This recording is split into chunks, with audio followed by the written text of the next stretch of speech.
Hey everyone, you're with Tesla Tom, and thanks so much for joining me today on my YouTube channel. This morning we are discussing software update 2021.32.10 here in our Tesla Model 3 Performance Stealth here in Sydney, Australia. Let's get straight into the release notes. So there we are, 2021.32.10.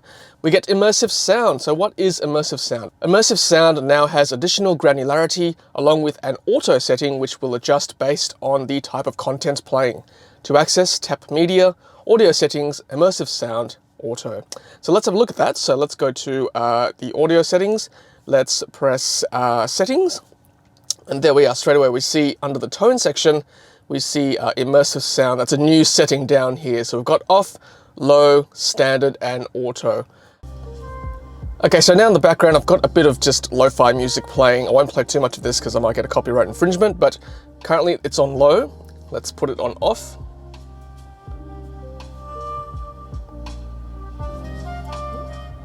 Okay, back to low. Back to standard.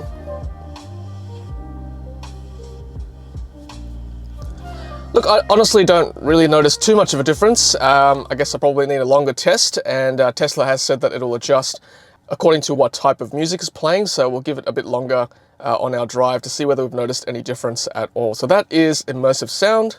Now, one more feature of this 32 update is new language support for the Greek language. You can now select Greek as your language. To update your language setting, tap Controls, Display, and select the desired option from the language drop-down menu. Note your vehicle must be in park to change languages. So let's have a look at that. So settings, let's go to Display, and under touchscreen for language, Greek now comes up as an option here up the top here. So Greek, that's good to know that Tesla is now adding more languages to the touchscreen menu. All right, well, let's go for a quick drive on Autopilot. Just to let you guys know, I've got the FSD package. We've got Auto Steer Beta, Navigate on Autopilot Beta. I normally have it on Enable at the start of every trip, Mad Max mode for speed-based lane changes, exit passing lane yes, no lane change confirmation required, both chime and vibrate for lane change notification. We've got traffic light and stop sign control beta, green traffic light chime, full self-driving visualization preview, and summon beta.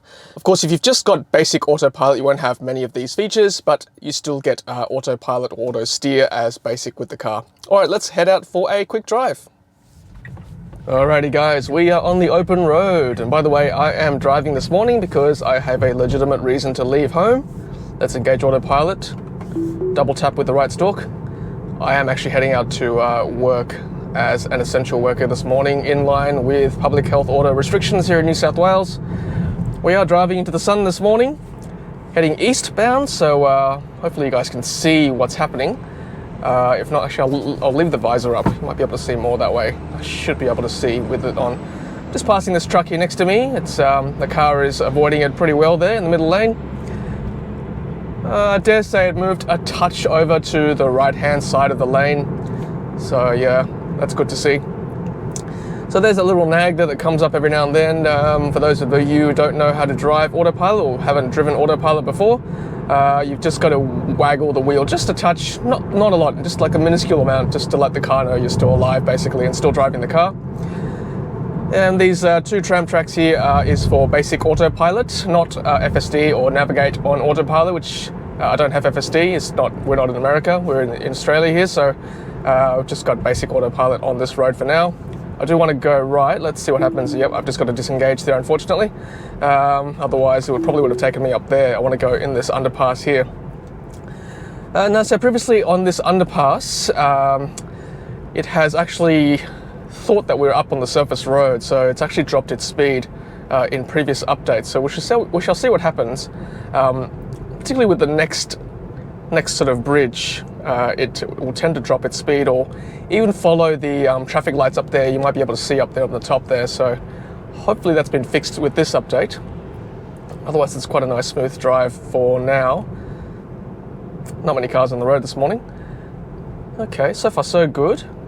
Hasn't picked up the traffic lights up ahead. Let's see what happens with the next bridge, whether it picks up the traffic lights up ahead on the surface road. Bit of a hit and miss, I've noticed, with recent updates. Yeah, this one seems to be good. However, I think it was green up the top anyway. So, yeah, we shall see on the return journey whether it is affected with red lights up on the surface road. Interesting merge coming up ahead, and two become one. Let's see how this does. Not many cars anyway, so we shouldn't be too hampered by this merge. Yep, pretty good. Let's lane change to the left. Now this is what people ask me all the time, is FSD worth it? If, you know, I think if I was doing a lot of road trips or highway driving, then I would get it, because that lane change function is pretty good. I quite enjoy the fact that you can just auto lane change, which by the way is just a pull down, either down or up, depending whether you want to go left or right, and the car will take care of the rest. There weren't many cars around me at the time, but yeah, I've seen it do pretty well when there are cars. It just it'll just be very careful and slide in between the cars.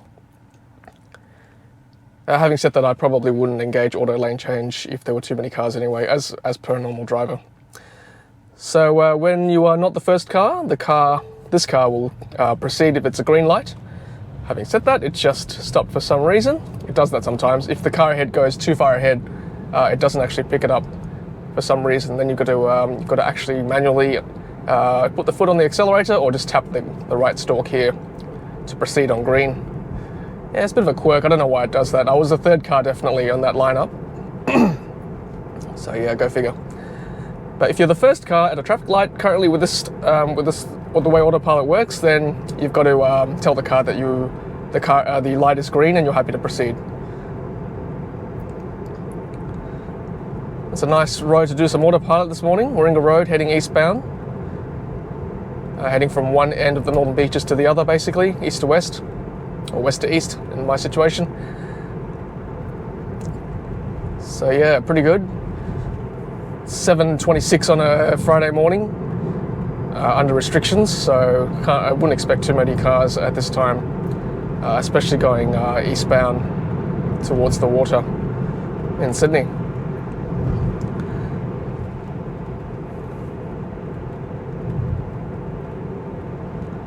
Yeah, it's doing pretty well. It's following the lane pretty well there with the blue tram tracks. Sometimes when there's lane markings like this, I'm always a bit wary. You see that on the road. I don't know whether you saw that, guys, but if for some reason the council or the state roads has changed the markings, like they paint up the old markings, then I always worry whether the car gets confused. But it seems to be okay today. But having said that, there is a car next to me, so it's probably that car does help with the tracking as well to keep it in lane. So as we said before, if you're the first car on red, then you've got to just tap the accelerator. That probably was a bit harsh, but just tap the accelerator to let the car know that you're happy to proceed on green. I'm just going to lane change to the left there on a curve. How good's that? It's pretty good. You can either press the accelerator or tap the right stalk to sort of go on green, I guess. That's what we call it.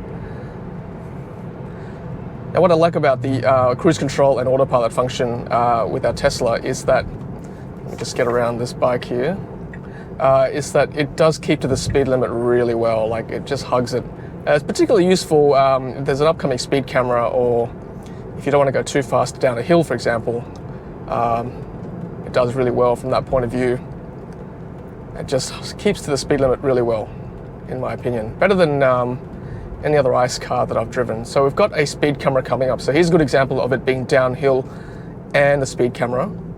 So what I'll do is I'll match the speed limit there to 60, and the way to do that, you can either tap the screen there, or you can just, again, right stalk, half press, and that'll match the current's posted speed sign, and I just tap the accelerator to proceed on green because I was the first car.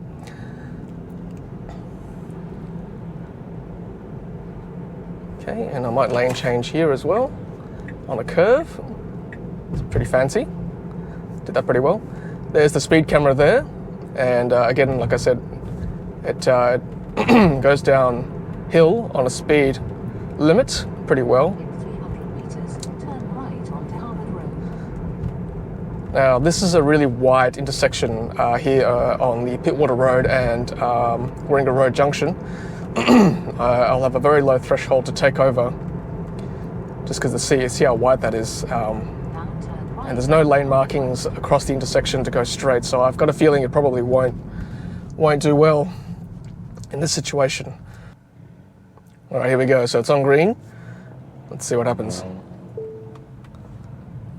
I've just got a feeling it will be very confused here.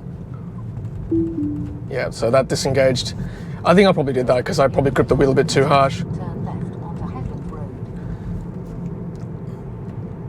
So yeah, when the lane marking is absent for now, for this build, I take over pretty quickly normally.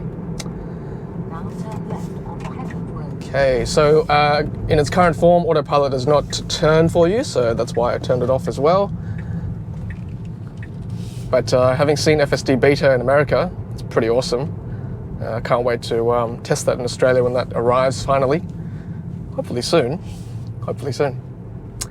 Alright guys, well that is my Autopilot test today for software update 2020.32.10, doing a legitimate test drive on the way to work today. So hope you guys enjoyed that. If you've received this update recently, if you've seen anything I've missed or seen any bugs for that matter, let me know.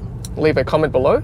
I'll give it a test for you. And also a good chance to see if anyone else has seen that test as well. Alright guys, well stay safe. Until the next video, happy charging.